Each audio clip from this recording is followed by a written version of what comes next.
గత సంవత్సరంన్నర కాలంగా మమ్మల్ని నోటికొచ్చిన బూతులు మాట్లాడినా, నోటికొచ్చిన పద్ధతిలో దూషించిన, చివరికి మా నాయకుడి చావును కోరుకుంటూ నికృష్టపు రోత మాటలు మాట్లాడినా మేము భరించుకున్నాం, సహించుకున్నాం, కోపాన్ని తమాయించుకున్నాం, పంటి బిగువున బరాయించుకుంటూ వస్తున్నాం.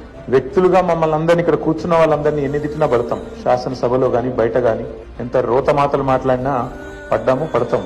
కానీ వేల మంది త్యాగాలతో, దశాబ్దాల పోరాటాల ఫలితంగా, అందులో ముఖ్యంగా ఏ రాజకీయ పార్టీ అందులో లేని నాడు, ఆనాడు టీఎన్జీఓలు అమోస్ గారి నేతృత్వంలో, ఇంకా అంతకంటే ముందు బుద్ధిజీవుల నేతృత్వంలో రాజకీయ నాయకులు కనీసం ఆనాడు మేలుకోకముందే మేలుకొని విద్యార్థులు, ఉద్యోగ సంఘాల నాయకులు పోరాటానికి శ్రీకారం చుట్టి అల్టిమేట్ గా కేసీఆర్ గారి నాయకత్వంలో అమరుల త్యాగాల ఫలితంగా ప్రజల ఆశీర్వాదంతో సాధించిన తెలంగాణ రాష్ట్రాన్ని అవమానించే విధంగా, ఈ రాష్ట్ర భవిష్యత్తుకు ఒక శాపం పెట్టే విధంగా నిన్న ముఖ్యమంత్రి రేవంత్ రెడ్డి మాట్లాడిన దారుణమైన మాటలు ఏవైతున్నాయో అని చూసిన తర్వాత స్వతంత్ర భారతదేశ చరిత్రలోనే అత్యంత అసమర్థుడు, ఒక చేతగాని వాడు, ఒక పనికిరాని దక్షత లేని పాలకుడు ఇంకొకరు లేరు ఈ దేశంలో అనేది మాత్రం తేలిపోయింది. ఒకవేళ నిజంగానే పరిపాలన చేత కాకపోతే తప్పుకో, రాజీనామా పెట్టు, నాతో అయితలేదు, ఢిల్లీకి మూటలు పంపుడు, ఇక్కడ మేనేజ్ చేసుడు నాతో అయితలేదు, ఇక నేను చేతులు ఎత్తేస్తున్నా, నేను కూడా ఐపీ డిక్లేర్ చేస్తున్నా అని వెళ్ళిపో.